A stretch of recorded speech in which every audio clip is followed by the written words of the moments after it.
반갑습니다. 붓다의 복과 지혜입니다. 여러분, 거룩한 부처님의 가르침 속에서 평안하시길 기원합니다. 오늘 우리는 난세의 구세주를 자처했던 한 인물, 궁예의 이야기 속에서 불교의 신앙이 어떻게 정치의 도구가 되었는지를 살펴보려 합니다. 법은 사람을 살리는 것이어야 하건만 그 법이 권력과 결합될 때 어떤 일이 벌어지는가? 그 물음 속에서 진정한 부처님의 뜻을 함께 되새겨 보고자 합니다. 자비로 세상을 구하고 지혜로 어둠을 밝히는 부처님의 가르침 안에서 인사드립니다. 오늘은 미륵신앙이라는 희망의 메시지가 어떻게 정치의 도구로 변질되었는지를 궁예라는 인물을 중심으로 살펴보려 합니다. 미래불미륵의 참뜻은 무엇이며 그것이 어떤 방식으로 이용되었는가? 그 안에서 우리가 잊지 말아야 할 참된 신앙의 길에 대해 함께 성찰해 보겠습니다. 자, 그럼 궁예는 자기 스스로를 미륵부처에 비유했다. 그 여정을 함께 해볼까요? 옛날 어느 마을에 큰 가뭄이 들어 백성들이 물을 구하지 못해 고통에 시달리고 있었다. 그때 두 인물이 나타났다. 하나는 황금옷을 입고 하늘을 가리키며 내가 미륵이다 라고 외쳤고, 다른 하나는 허름한 옷차림에 맨발로 걷고 있었으며 조용히 우물을 파기 시작했다. 황금옷을 입은 자는 연단에 올라 나를 따르면 물이 하늘에서 쏟아질 것이다 라고 선포하며 사람들에게 절을 받았다. 사람들은 처음엔 그를 미륵이라 믿고 몰려들었지만 며칠이 지나도 하늘은 열리지 않았고 목마름은 점점 심해졌다. 한편 맨발의 사내는 아무 말 없이 땅을 파고 고된 노동 끝에 결국 샘을 찾았다. 그는 아무 보상도 없이 사람들에게 그 물을 나눠주며 이렇게 말했다. 진정한 구원은 하늘이 아닌 자비로운 마음에서 시작됩니다. 그때 한 노승이 조용히 읊조렸다. 미륵은 황금옷이 아니라 고통 속에 손 내미는 자 안에 있습니다. 부처는 이름이 아니라 자비를 실천하는 자의 발걸음에 깃듭니다. 사람들은 황금옷의 자가 아닌 맨발의 사내 안에서 진정한 부처의 향기를 느꼈고, 그날 이후 그 마을에는 지혜로운 침묵이 외침보다 위대하다는 말이 전해졌다. 한 제국의 왕이 물었다. 부처가 가장 위대한 존재라면 어찌하여 나는 그 앞에 머리를 숙여야 하는가? 그날 이후 왕은 궁궐 안에 거대한 불상을 세우고 이렇게 명하였다. 나는 곧 부처의 화신이다. 나를 따르는 것이 곧 정법을 따르는 것이다. 그 말에 많은 승려들이 침묵했지만 한 노승이 고요히 말했다. 법은 누구의 뒤에 서지 않습니다. 부처님께서도 고타마 왕자의 옷을 벗고 무소유로 진리를 좇았나이다. 왕즉불 사상은 정법의 외피를 쓴 세속 권력의 그림자였습니다. 부처님은 스스로 제왕을 부정하고 평등 속에서 자비를 실천하셨습니다. 진리는 결코 권력의 장식품이 될 수 없습니다. 가뭄에 시달리던 백성들에게 한 권력자는 외쳤다. 걱정하지 말라. 미륵이 곧 이 땅에 오신다. 그 미륵이 바로 나다. 그는 절을 세우고 금불상을 세우고 자신을 찬양하는 법문을 퍼뜨렸다. 하지만 진짜 가뭄을 해결한 건 밤새 물을 길어 마을을 도운 무명의 승려들이었다. 미륵은 희망이자 미래의 구세주이지만 그것은 믿음이 실천으로 이어질 때만 의미를 가집니다. 부처님은 말씀하셨습니다. 말로만 선하지 말고 몸과 뜻으로도 선하라. 미륵신앙도 자비와 정진의 삶으로 드러나야 진짜입니다. 궁예는 붉은 깃발과 황금 옷을 입고 스스로를 미륵이라 불렀다. 그는 세상을 구원하겠다고 했지만 비판하는 자를 처형했고 백성은 점점 등을 돌렸다. 어느 날 한 스님이 남몰래 벽에 써붙였다. 참된 미륵은 칼을 들지 않으며 참된 부처는 스스로를 부처라 하지 않는다. 궁예의 몰락은 자칭 구세주가 빠지기 쉬운 아집과 무명의 결과였습니다. 부처님은 말보다 실천, 권위보다 자비를 강조하셨습니다. 진정한 지도자는 따르게 하지 않고 스스로 따라가게 만듭니다. 궁예는 미륵 3존 형식을 차용해 화려하게 행차했다. 아이 둘이 앞서고 황금의 예복이 빛났다. 백성은 고개를 숙였다. 하지만 노모 하나가 속삭였다. 나는 저 아이들이 진짜 미륵인지 아니면 불쌍한 꼭두각시인지 모르겠구나. 형식은 메시지를 담는 그릇일 뿐 내용이 정법이 아니면 껍데기일 뿐입니다. 불교는 외형보다 마음의 진실, 의도의 청정함을 중시합니다. 삼존부를 흉내낸 궁예의 행차는 그 진리를 잊은 껍데기뿐이었습니다. 중국 북조에서는 불교가 왕의 힘이 되었고 한국 후삼국에서도 불교는 정당성을 위한 도구로 쓰였다. 하지만 어느 스님은 매번 제를 올릴 때 이렇게 기도했다. 이 법회가 권력의 손이 아닌 고통받는 백성의 귀에 닿게 하소서. 부처님은 정치에 복무하신 적이 없습니다. 중도란 권력과 결탁하지 않되 세상과도 멀어지지 않는 길입니다. 불교는 세속을 돕되 휘둘리지 않는 자유로운 지혜의 길입니다.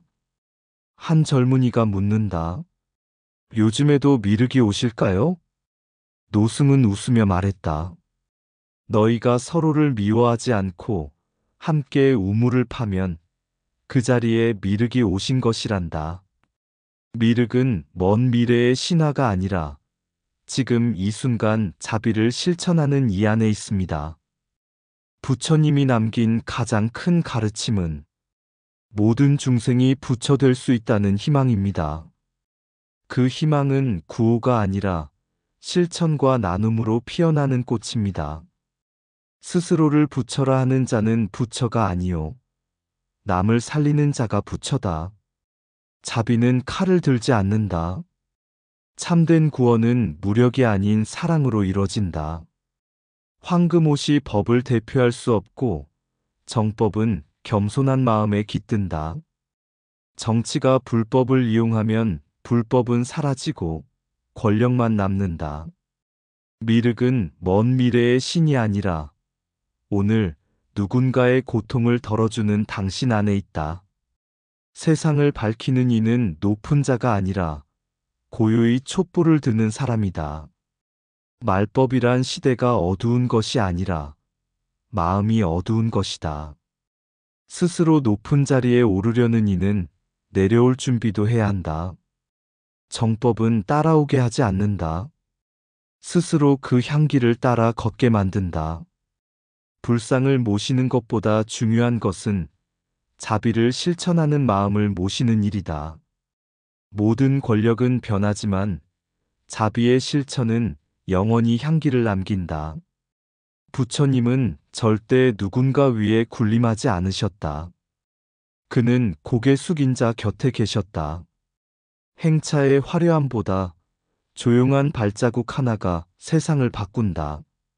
세상을 구하겠다는 말보다 오늘 단 한 사람을 도우는 실천이 더 크다. 부처는 멀리 있는 신이 아니라 지금 이 순간 자비를 선택하는 사람 속에 있다. 해원 스님은 세속 권력의 간섭을 단호히 거부하며 말했습니다. 승려는 왕에게 절하지 않는다. 법은 사람 위에 서지 않는다. 하지만 북조에서는 정반대로 왕이 곧 법이라 주장하며 자신을 부처의 대리자로 내세웠습니다. 한 늙은 스님은 그 말을 듣고 조용히 법구경을 펴며 읊었습니다. 부처는 왕이 되지 않았고 법은 권력이 되지 않았다. 부처님의 길은 무소유의 길, 중도의 길입니다. 정법은 권력과 분리되어야 하고 진리는 누구에게도 종속되어선 안 됩니다. 해원의 정신은 정법을 지키는 용기, 북조는 그 정신의 왜곡을 보여줍니다. 미륵상생경, 하생경, 본생경, 삼부경은 미래에 나타날 부처의 자비를 전합니다. 하지만 부처님은 이렇게 경계하셨습니다. 앞날을 기대하느라 오늘의 선행을 놓치지 말라. 미륵을 기다리는 것보다 지금 이 순간 누군가를 돕는 일이 더 큰 법행임을 말하신 것이죠. 삼부경은 희망의 경전입니다. 하지만 그 희망은 기다림이 아니라 지금 실천으로 살아나야 합니다. 부처님의 가르침은 언제나 현재의 실천, 당장의 자비를 강조합니다. 어느 마을이 큰 병에 시달릴 때 스님 한 분이 말했습니다. 지금은 말법의 시대입니다. 모두가 이기적이기 때문입니다. 그러자 아이 하나가 손을 들며 말했죠. 말법이란 시대가 나빠서 오는 게 아니에요. 사람이 욕심을 버리지 않아서 오는 거예요. 그날 스님은 눈물을 흘리며 아이에게 절을 했습니다. 말법은 종말이 아니라 경고입니다. 정법은 멀리 있지 않습니다. 탐욕을 줄이고 자비를 실천할 때 말법은 정법으로 회복됩니다. 세상의 끝이 아니라 우리 마음의 방향 전환이 필요한 시기입니다.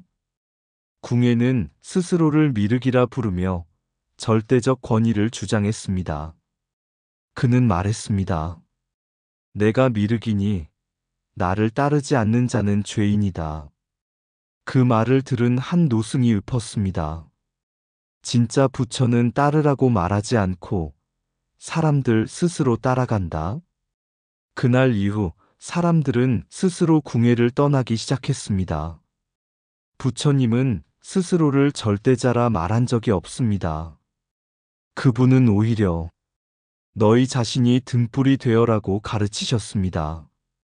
종교는 권력을 위한 도구가 되어선 안 되며 권력과 종교가 결합할 때 진리는 침묵하고 민중은 고통받습니다. 화려한 절, 수많은 공양, 왕이 내린 금불상. 하지만 그 절 마당에는 굶주린 노인이 쓰러져 있었습니다. 한 스님이 그를 부축하며 말했습니다. 진짜 불상은 저 안이 아니라 이 어르신 안에 계십니다. 불교가 세속과 가까워질수록 본래의 정신은 멀어질 위험이 큽니다. 진리는 겉모습보다 실천의 진정성, 고통받는 자, 곁에 있는 자비 속에 있습니다. 불교의 본래 목적은 장엄이 아니라 구제입니다. 젊은이가 묻습니다. 미륵은 언제 오나요? 노스님이 대답합니다. 네가 눈물 흘리는 친구의 손을 잡는 순간 미륵은 너의 손 안에 있단다. 미륵은 먼 미래의 신화적 존재가 아닙니다. 우리 안에 있는 자비의 씨앗, 일상 속 실천, 그리고 고통받는 자와 함께하는 마음이 바로 미륵의 현현입니다. 부처는 이름이 아니라 실천이며 구세주는 멀리 있지 않고 당신 안에 있습니다. 정법은 칼을 들지 않고 자비는 명령하지 않는다. 스스로를 미륵이라 부르는 자는 구세주가 아니라 구원의 이름을 빌린 권력자일 뿐이다. 기다리는 신보다 지금 옆 사람을 돌보는 마음이 더 큰 미륵이다. 부처님은 왕이 아니었다. 그는 굶주린 자와 함께 앉은 자였다. 말법은 시대가 아닌 이기심이 지배할 때 시작된다. 정법은 법전이 아니라 자비의 실천 안에 살아있다. 금불상보다 귀한 것은 남의 아픔에 눈물 흘릴 줄 아는 사람의 마음이다. 미래의 미륵을 기다리기 전에 오늘의 중생을 구제하라. 부처는 스스로 부처라 말하지 않았고 참된 자비는 이름을 앞세우지 않는다. 법은 권력을 따르지 않고 진리는 높고 낮음에 머무르지 않는다. 불교가 권력의 옷을 입는 순간 자비는 침묵하고 진리는 흐려진다. 부처는 하늘에서 내려오지 않는다. 고통 속에 손 내미는 자 안에 있다. 미륵이 오면 세상이 변하는 것이 아니라 우리가 미륵처럼 살 때 세상이 바뀐다. 정법은 멀리 있지 않다. 나의 이익보다 남의 아픔을 먼저 느낄 때 이미 거기에 있다. 미륵은 오지 않았다. 하지만 그는 늘 여기 있었다. 옛날 작은 마을에 전쟁과 기근이 이어졌습니다. 백성들은 지쳐 있었고 사람들은 미륵이 와야 이 고통이 끝날 텐데라며 하늘만 바라보았습니다. 그때 조용히 마을에 들어온 한 수행자가 있었습니다. 그는 미륵을 말하지 않았고 이름도 밝히지 않았습니다. 다만 병든 이를 돌보고 굶주린 자에게 죽을 나누고 우물가에서 아이들과 함께 물을 퍼올릴 뿐이었습니다. 어느 날 한 노파가 그에게 물었습니다. 자네 혹시 미륵인가? 그는 웃으며 고개를 저었습니다. 아닙니다. 저는 그저 고통받는 사람 곁에 있고 싶을 뿐입니다. 그가 떠난 뒤 마을 사람들은 그가 남긴 자리를 돌아보며 말했습니다. 미륵은 아직 오지 않았다. 하지만 어쩌면 그분은 잠시 다녀가신 것일지도 모르겠네. 부처님의 참된 뜻은 기다리는 구세주가 아니라 지금 여기서 실천하는 마음에 있습니다. 미륵은 먼 미래에 오는 것이 아니라 우리 안의 자비가 깨어나는 순간 고통받는 이 곁에 다가가는 그 발걸음 속에 오시는 분입니다. 그래서 묻습니다. 당신은 지금 누군가의 미륵이 되어주고 있습니까? 미륵은 누구인가? 미륵은 오지 않았다. 그러나 나는 굶주린 이의 옆에서 자비를 나누는 손 안에서 그를 보았다. 미륵은 말하지 않았다. 그러나 나는 고요히 눈물 닦아주는 한 사람의 침묵 속에서 그의 소리를 들었다. 황금의 옷을 입은 자가 나는 부처라 외칠 때 부처는 오히려 헌옷을 걸친 채 등 돌린 아이의 등을 토닥이고 있었다. 권력이 미륵을 자처하였고 믿음은 도구가 되었지만 정법은 여전히 흐르고 있었다. 좁은 골목, 작은 그릇, 따뜻한 말 한마디 속에 미륵은 멀리 있지 않다. 그는 오늘도 우리 곁을 지난다. 우리가 서로에게 등을 돌리지 않을 때 그가 비로소 이 땅에 오신다. 미륵은 이상이 아니라 실천이다. 참된 부처는 자칭이 아니라 자비로 드러난다. 정법은 권력에 기대지 않고 고통 속에 함께하는 이들에게 깃든다. 이상붓다의 복과 지혜였습니다. 오늘도 복지구족한 날 되세요. 구독과 좋아요는 붓다의 복과 지혜를 밝히는 큰 자비의 등불이 됩니다.